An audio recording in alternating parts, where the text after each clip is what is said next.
नमस्कार, जन उत्तराखंड में आप सभी का स्वागत है। मैं हूं प्रभात। खबरों की शुरुआत करेंगे। युवा कांग्रेस प्रदेश के महासचिव आदेश कुमार ने हरिद्वार सांसद त्रिवेंद्र सिंह रावत के द्वारा आईएएस ब्रिजेश संत पर टिप्पणी करने को लेकर जो बात चल रही थी, उस मामले में उस टिप्पणी को लेकर व्यंग्य कसते हुए कहा कि जिस भाषा का उपयोग आईएएस ब्रिजेश संत के लिए किया गया वो कतई बर्दाश्त नहीं की जाएगी, क्योंकि उनकी तुलना एक श्वान से की गई है जो समाज में बिल्कुल भी बर्दाश्त नहीं किया जाएगा। जो वक्फ बोर्ड का जो बिल है वो वास्तव में किसी के धर्म में दखलंदाजी नहीं करनी चाहिए। जहाँ तक उनकी प्रॉपर्टी की बात है, उनका सदुपयोग उन्हें करना चाहिए, लेकिन इसमें बहुत सारी चीज़ें ऐसी हैं जो उस विशेष समुदाय के हित में नहीं है। ये एक तरीके से मेरे हिसाब से जो संविधान विरोधी बिल है, ऐसा नहीं करना चाहिए। सरकार को किसी को भी नहीं दबाना चाहिए। जब कोई हमारे धर्म में इंटरफेयर नहीं करता, हमें क्या जरूरत है दूसरे के उसमें इंटरफेयर करने की। मेरे हिसाब से तो ये बहुत गलत है। इसमें यह है कि जो वर्तमान में लोकसभा के सांसद हरिद्वार से त्रिवेंद्र सिंह रावत जी, पूर्व मुख्यमंत्री, उन्होंने जो है एक हमारे एससी समाज के, दलित समाज के आईएएस अधिकारी ब्रजेश संत जी को जो है उसकी उनकी तुलना जो है एक करी है। ये जो है बहुत ही गलत बात है और हम जो है इसका पुरजोर विरोध करते हैं। ऐसी भाषा नहीं हो सकती। ये हरिद्वार की भाषा नहीं है, ये भाषा कहीं और की है। ये भाषा शायद नागपुर से आती होगी, या ये भाषा सिर्फ भांग या गांजा पी कर निकलती है। तो त्रिवेंद्र सिंह रावत जी को थोड़ा धैर्य रखना चाहिए, क्योंकि यहाँ के लोगों ने उनको चुना है। यूकेडी नेता की गिरफ्तारी पर प्रदेश भर में यूकेडी नेताओं में आक्रोश है। अल्मोड़ा के विकासखंड सल्ट में उत्तराखंड क्रांति दल केंद्रीय प्रचार सचिव शिव सिंह रावत ने प्रदेश की धामी सरकार पर आरोप लगाते हुए कहा कि भाजपा सरकार का 3 साल का कार्यकाल दिखाएं। जुमले में कल्याणकारी हो सकता है, कानून व्यवस्था नाम की भी नहीं है। कानून व्यवस्था होती तो उत्तराखंड क्रांति दल पौड़ी सांसद प्रत्याशी आशीष नेगी को गिरफ्तार नहीं करते।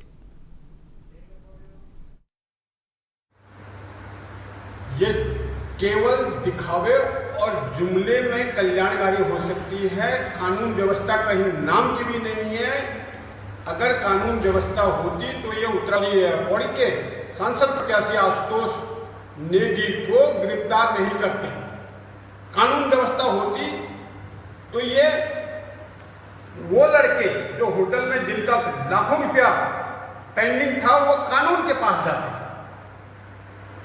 वो भाजपा के पदाधिकारियों के पास भी गए, कांग्रेस के पदाधिकारियों के पास भी गए, लेकिन उनका काम केवल उत्तराखंड क्रांति दल वालों ने उत्तराखंडियत को बचाने के लिए, ताकि उत्तराखंडी कहीं भी उसका शोषण न हो, इसलिए।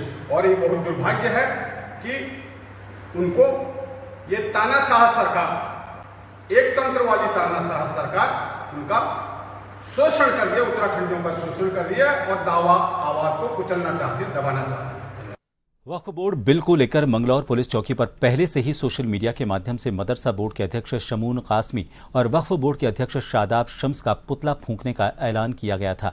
इसके चलते आज मंगलौर के समाजसेवी काजी मोनिस के नेतृत्व में कुछ लोग दोनों अध्यक्षों के पुतले लेकर नारेबाजी करने लगे।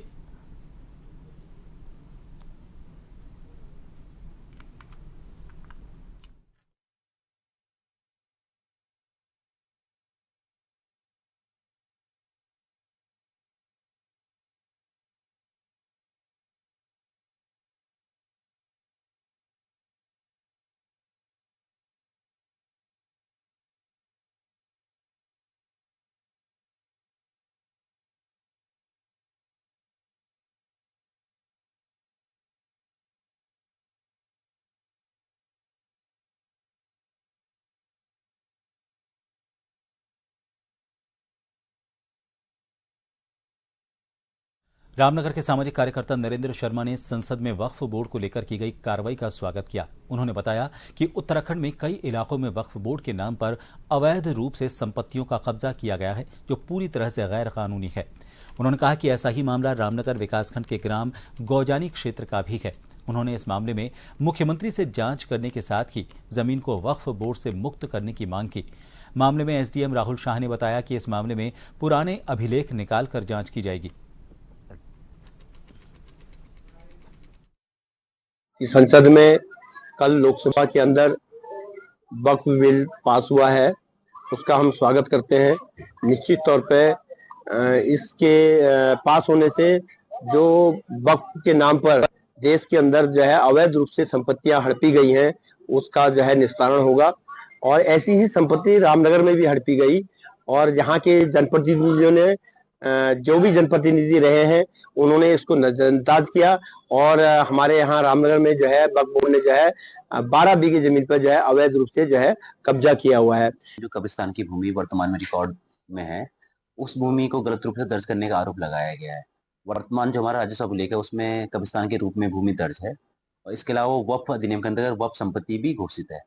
यदि उसमें किसी प्रकार से गलत तरीके से दर्ज किया होगा किया गया है, उस संबंध में अभिलेखों की जांच की जाएगी। अभिलेखों की जांच के बाद जो भी तथ्य सामने आएंगे तदनुसार उसमें आगे की वैधानिक कार्रवाई की जाएगी। उत्तराखंड पुलिस के ट्रैफिक डायरेक्टर नारायण सिंह नपच्याल की अध्यक्षता में एक महत्वपूर्ण बैठक हुई। इस बैठक में चारधाम यात्रा, कांवड़ मेला और 2027 में होने वाले महाकुंभ के दौरान यातायात व्यवस्था को बेहतर बनाने पर विस्तार से चर्चा की गई। बैठक में एसएसपी हरिद्वार सहित सभी राजपत्रित अधिकारी मौजूद रहे। बैठक के दौरान ट्रैफिक प्रबंधन को ज्यादा सुनियोजित और सुरक्षित बनाने पर जोर दिया गया। आधुनिक तकनीक के अधिकतम उपयोग, पार्किंग स्थलों के सुव्यवस्थित निरीक्षण और भीड़ नियंत्रण के प्रभावी उपायों को लागू करने की रणनीति पर भी चर्चा हुई।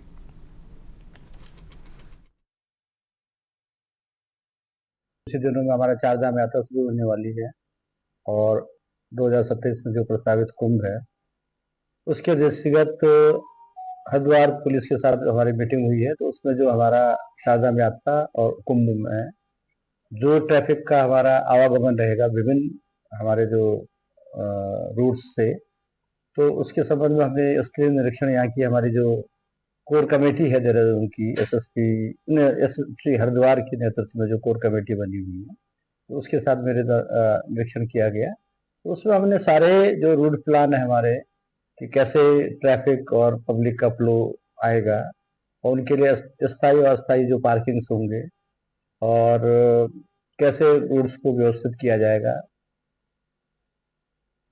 रुक करेंगे अगली खबर का। खबर देहरादून से है। लोकसभा में वक्फ संशोधन बिल पारित हो गया। वहीं इस पर करीब 13 घंटे की चर्चा के बाद संशोधन बिल को लोकसभा से पास कर दिया गया। राज्यसभा में इस बिल पर गुरुवार को चर्चा हुई। इसी क्रम में वक्फ संशोधन बिल को लेकर उत्तराखंड में अब राजनीति तेज हो गई है। एक तरफ कांग्रेस भारतीय जनता पार्टी पर तुष्टीकरण और ध्रुवीकरण की राजनीति का आरोप लगा रही है। इसी क्रम में कांग्रेस प्रवक्ता गरिमा दसौनी ने कहा कि बहुमत सत्ता के नशे में भाजपा ने यह फैसला लिया है।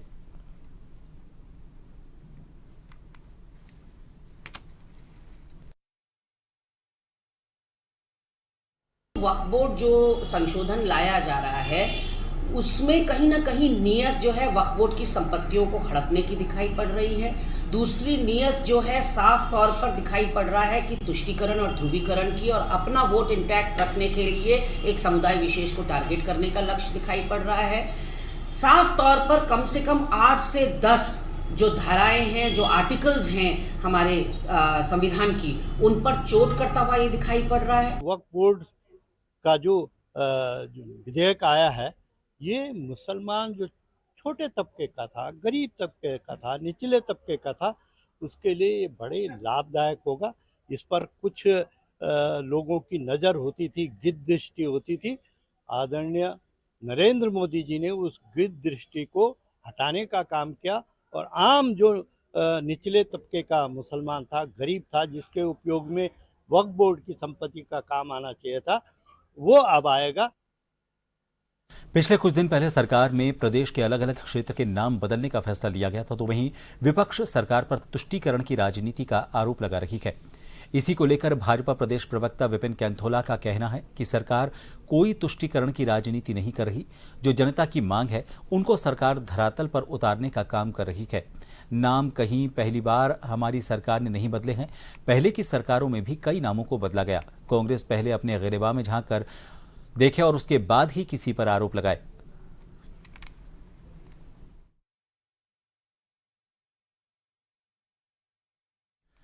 और यहां रुकेंगे एक छोटे से ब्रेक के लिए। बने रहिए जन टीवी पर।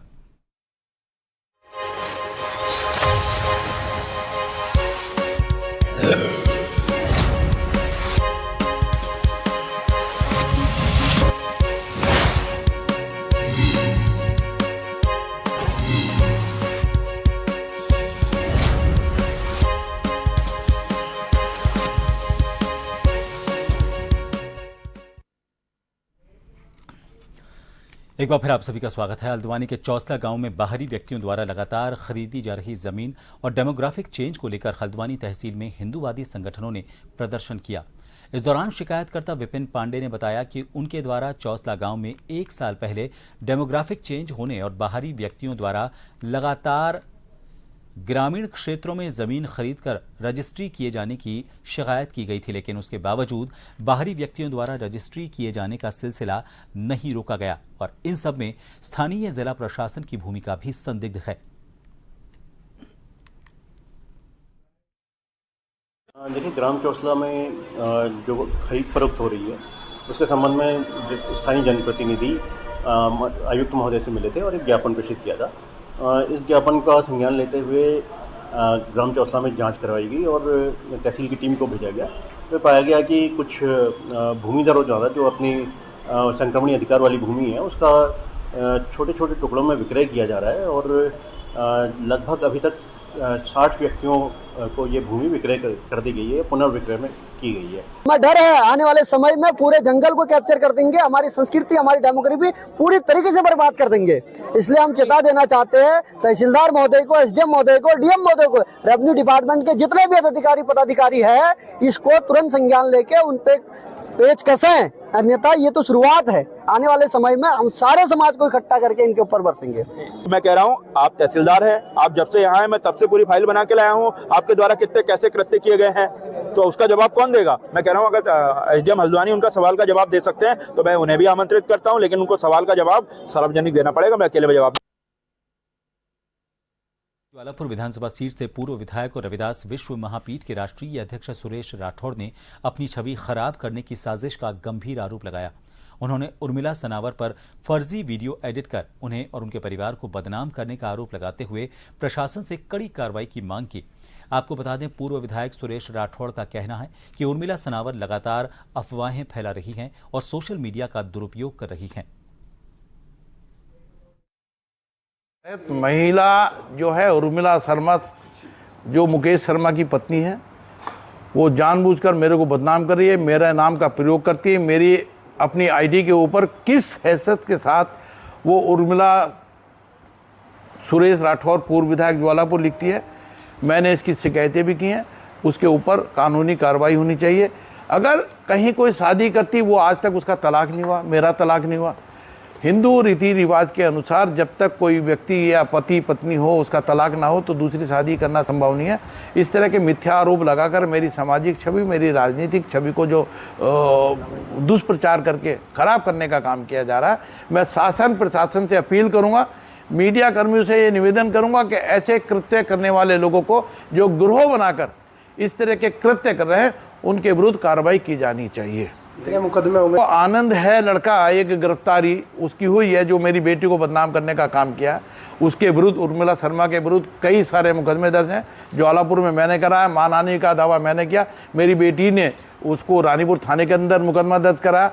आरती गौड़ जो जिला पंचायत की सदस्य थी, उसको भी इसी तरह से कृत्य अपने गिरोह में फंसाने का दबाव दिया। अगर नहीं मानी तो उसको भी बदनाम करने का प्रयास किया जा रहा है। ऑडियो झूठी बनाकर तरह तरह की आवाजें निकालकर, कौन सा ऐप है हम नहीं जानते, उसको भी बदनाम किया जा रहा है।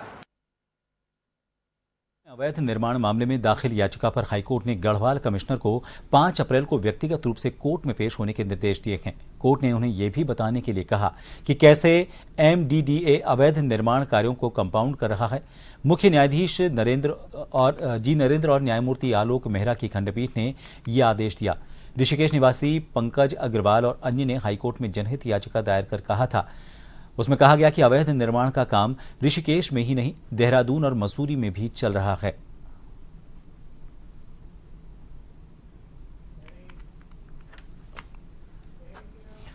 हल्द्वानी में एक प्रेस कॉन्फ्रेंस में पूर्व उपाध्यक्ष अल्पसंख्यक आयोग मजहर नईम नवाब ने वक्फ बोर्ड संशोधन अधिनियम 2024 को ऐतिहासिक करार दिया।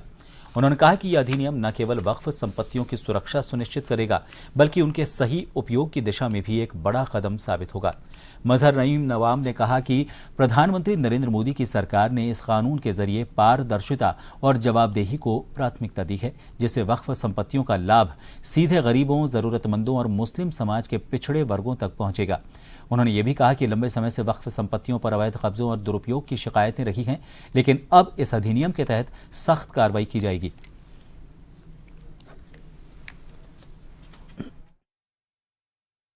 ये 70 वर्षों में लगभग 60 वर्ष कांग्रेस का शासन रहा और अन्य दलों का शासन रहा।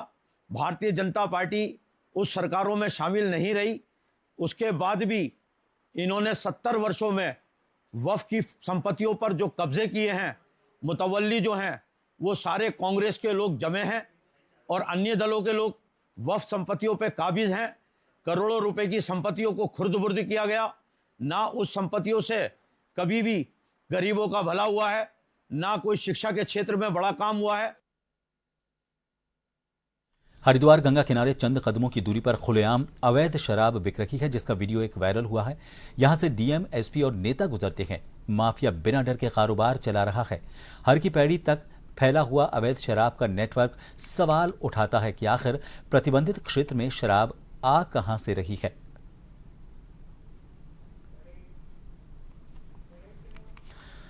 हाईकोर्ट ने विकास नगर स्थित इनामुल उलूम सोसाइटी को अंतिम राहत देते हुए राज्य सरकार को अपने संचालित भवन की सील खोलने का निर्देश दिया है। याचिकाकर्ता को यह वचन देना होगा कि वह बिना सरकारी मान्यता के कोई मदरसा संचालित नहीं करेगा। न्यायमूर्ति रविंद्र मैठानी की एकल पीठ के समक्ष मामले की सुनवाई हुई। याचिका इनामुल उलूम सोसाइटी के अध्यक्ष जुबैर अहमद ने हाईकोर्ट में दायर की थी और यह कहा था कि सरकार के बिना उचित प्रक्रिया अपनाए उनके परिसर को सील कर दिया गया। इस पर राज्य सरकार की ओर से महाधिवक्ता एस.एन. बाबुलकर ने पक्ष रखते हुए कहा कि याचिकाकर्ता तय नियमों का उल्लंघन कर मदरसा चला रहा था। उन्होंने दलील दी कि यदि सील हटाई जाती है तो याचिकाकर्ता दोबारा इस तरह की गतिविधियों में लिप्त हो सकता है। याचिकाकर्ता ने संविधान के अनुच्छेद 226 का हवाला देते हुए तर्क दिया कि बिना सुनवाई का अवसर दिए उनकी संपत्ति को सील करना अवैध है।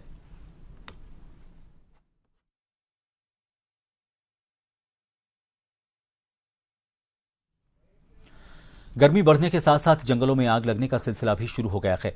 बुधवार की रात भी चंपावत जिले के बाराकोट के लड़ीधुरा के जंगलों में आग लग गई। देखते ही देखते आग ने जंगल के बहुत बड़े भूभाग को अपने चपेट में ले लिया। ग्रामीणों की सूचना पर रेंजर राजेश जोशी के निर्देश पर रात में ही वनकर्मी मौके पर पहुंचे और कड़ी मशक्कत के बाद इस आग पर काबू पाया। लेकिन रात में चली तेज हवा ने एक बार फिर से आग को भड़का दिया और इस कारण एक बार फिर से जंगल धू धू कर जलने लगा। लड़ीधुरा सांस्कृतिक मंच अध्यक्ष नागेंद्र जोशी ने बताया कि इस आग से जंगल को नुकसान पहुंचता देख लड़ीधुरा शैक्षिक एवं सांस्कृतिक मंच के सदस्य आग बुझाने के लिए पहुंचे, लेकिन तेज हवा और जंगल की आग की विकराल लपटों के कारण किसी ने भी आग बुझाने की हिम्मत नहीं की।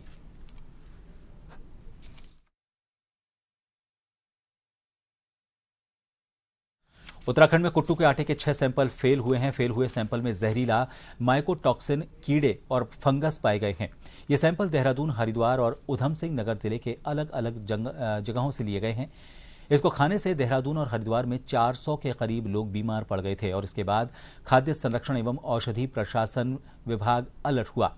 एफडीए की ओर से इसके लिए गाइडलाइन जारी कर दी गई है। अब प्रदेश में कुट्टू का आटा बिना लाइसेंस के नहीं बेचा जाएगा। जिस भी दुकान पर कुट्टू का आटा बिकेगा वो सील बंद पैकिंग में ही होगा। पैकेट पर खाद्य सुरक्षा अधिनियम 2006 के अनुसार लेबलिंग नियमों का पालन जरूर किया जाना चाहिए।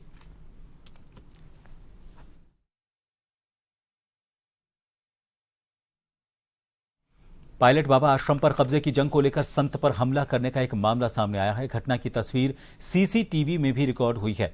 आपको बता दें, हरिद्वार के कनखल स्थित पायलट बाबा आश्रम में कब्जे को लेकर गुटों में भिड़ंत हो गई।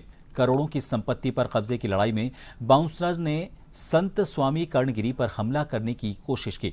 कब्जे को लेकर आश्रम में कहासुनी हो गई और यह पूरी घटना सीसीटीवी कैमरे में रिकॉर्ड हुई है। पायलट बाबा के निधन के बाद शिष्यों के बीच उत्तराधिकार की जंग तेज हो गई है। भूमाफिया भी इस बेशकीमती संपत्ति पर नजर गड़ाए हुए है।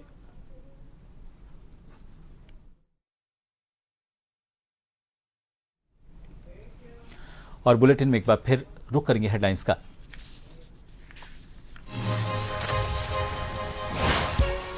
उत्तराखंड में वक्फ संशोधन बिल का समर्थन। हल्द्वानी में मजहर नईम नवाब ने कहा, संपत्तियों की करेंगे सुरक्षा। शादाब शम्स बोले, जो लोग विरोध कर रहे हैं वो मुसलमान नहीं।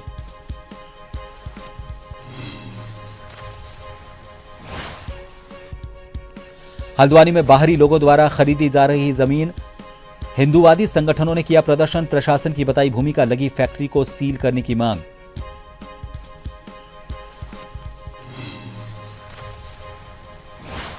उत्तराखंड में कुट्टू के आटे का सैंपल फेल, पाया गया जहरीला माइकोटॉक्सिन, कीड़े और फंगस। इसे खाने से बीमार हुए थे 400 लोग।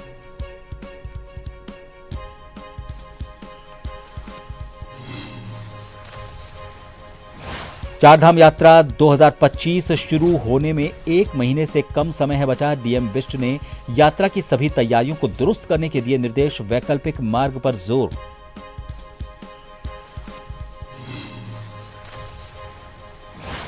और पूर्व मुख्यमंत्री रावत ने रुड़की में की गंगा आरती। नारायण घाट पर बोले, अच्छा प्रयास, सबको एक नजर से देखने का काम करे सरकार।